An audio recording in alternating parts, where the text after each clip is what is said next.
नमस्कार। माली समाचार हिंदी में आपका स्वागत है। मैं दिनेश माली। देश के 11 राज्यों में फैला कोरोना। महाराष्ट्र में सबसे ज्यादा खतरा में है। आइए जानते हैं विस्तार से। कोरोना वायरस का नया स्ट्रेन अब तक 257 लोगों को अपनी चपेट में ले चुका है और इसका असर देश की राजधानी दिल्ली सहित 11 राज्यों तक पहुंच चुका है। इससे स्वास्थ्य एजेंसियां एक बार फिर सक्रिय हो गई है। स्वास्थ्य विशेषज्ञों का कहना है कि कोरोना के नए स्ट्रेन की अब तक की संक्रामकता को यह संभावना दिखाई दे रही है कि यह कोविड-19 के पहले और दूसरे म्यूटेशन की तरह बहुत संक्रामक नहीं हो सकता है। फिर भी अन्य बीमारियों से जूझ रहे लोगों पर इसका नकारात्मक असर दिखाई दे सकता है। अन्य बीमारियों से जूझ रहे लोगों को सतर्क रहना चाहिए और कोई भी लक्षण दिखने पर तुरंत चिकित्सकों से परामर्श करना चाहिए। आइए जानते हैं किस राज्य में कितने सक्रिय है केस।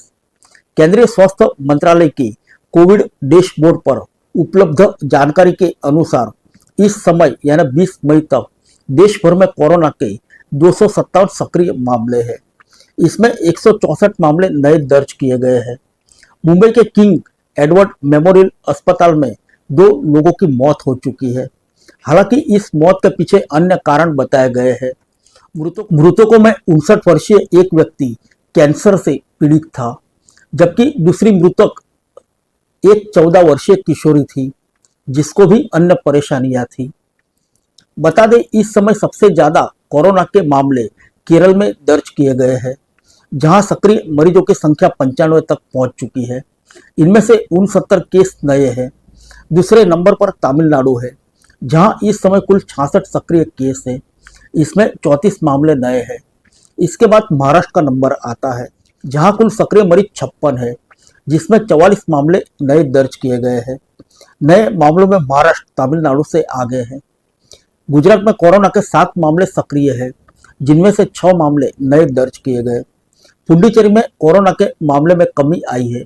यहाँ इस समय 10 सक्रिय केस है, जबकि 3 मरीजों को पूरी तरह से स्वस्थ घोषित कर दिया है। हरियाणा में भी कोरोना का एक नया मामला पाया गया है। देश की राजधानी दिल्ली में कोरोना के 5 मामले दर्ज किए गए हैं। इनमें 3 मामले नए हैं। कुछ एशियाई देशों में कोरोना के मामलों में लगातार बढ़ती संख्या को देखते हुए केंद्र सरकार ने 12 मई से कोरोना मरीजों के आंकड़े दोबारा अपडेट करना शुरू कर दिया है। केंद्रीय स्वास्थ्य अधिकारियों के अनुसार कोरोना की स्थिति नियंत्रण में है। सोमवार को केंद्रीय स्वास्थ्य मंत्रालय और आईसीएमआर के अधिकारियों की बैठक में स्थिति के सभी पहलू पर विचार किया गया। अब तक दर्ज किए गए सभी केस मध्यम कैटेगरी के हैं और गंभीर कैटेगरी में कोई मरीज दर्ज नहीं किया गया। सरकार के अनुसार स्थिति को देखते हुए जांच और निगरानी की सक्रियता बढ़ा दी गई और चिंता करने वाली कोई बात नहीं है। देश के पास किसी भी स्थिति से निपटने के लिए पूरे इंतजाम है, लेकिन इसके बाद भी सच्चाई यह है कि कोरोना देश के 11 राज्यों में फैल चुका है। इसमें दिल्ली, महाराष्ट्र, गुजरात, केरल, तमिलनाडु, हरियाणा, पुडुचेरी, पश्चिम बंगाल, सिक्किम, राजस्थान और कर्नाटक शामिल है। पिछली बार चीन को कोरोना फैलाने की सबसे प्रमुख वजह बताया गया था। हालांकि चीन ने इस पर कड़ी आपत्ति जताई, लेकिन इस बार कोरोना अब तक सिंगापुर और हांगकांग में अपने पूरे पांव पसार चुका है। अन्य देशों तक इसके पहुंचने पर स्थिति को संभालने के लिए सक्रिय होना होगा। मैक्स अस्पताल के स्वास्थ्य विशेषज्ञ डॉक्टर ममता त्यागी ने कहा कि किसी भी प्रकार के एपिडेमिक के एक समयांतराल के बाद उसका एंडेमिक आता है। इस दौरान वह वायरस वातावरण में मौजूद तो रहता है, लेकिन उसकी पीड़ित करने की क्षमता और संक्रामकता दर घट जाता है। चूंकि कोरोना 19 को लेकर समाज में हर्ड इम्यूनिटी विकसित हो चुकी है, इसका असर ज्यादा घातक नहीं होगा, लेकिन इसके बाद भी लोगों को सतर्कता बरतनी चाहिए। डॉक्टर त्यागी ने कहा कि कभी कभी कुछ वायरस अपने अंदर भारी बदलाव कर लेते हैं और वे नए संक्रामक क्षमता के साथ लोगों पर आक्रमण करते हैं, लेकिन अभी तक कोरोना के जो नए मामले सामने आए हैं उनसे यह संकेत नहीं मिलता कि यह नया स्ट्रेन बहुत ज़्यादा घातक या संक्रामक है। ऐसे में लोगों को बहुत चिंता करनी नहीं चाहिए, लेकिन सावधानी रखकर इससे बचने की कोशिश करनी चाहिए। कोविड-19 के दौरान दिल्ली के बीएलए अस्पताल के कोरोना मामलों के नोडल इंचार्ज रहे डॉक्टर संदीप नायर ने कहा कि कोरोना का नया म्यूटेशन JN1 खतरनाक श्रेणी का नहीं है।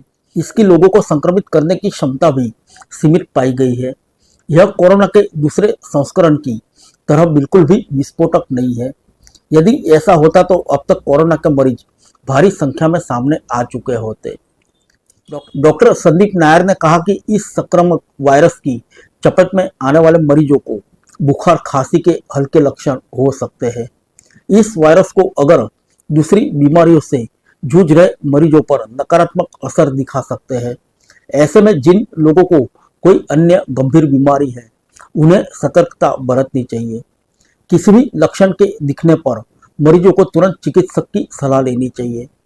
कोविड पॉजिटिव पाए जाने पर भी घबराना नहीं चाहिए। इसका इलाज सामान्य तौर पर हर जगह पर उपलब्ध है। पॉजिटिव पाए जाने पर अच्छी चिकित्सक से सलाह लेनी चाहिए। आइए जानते हैं क्या करना चाहिए।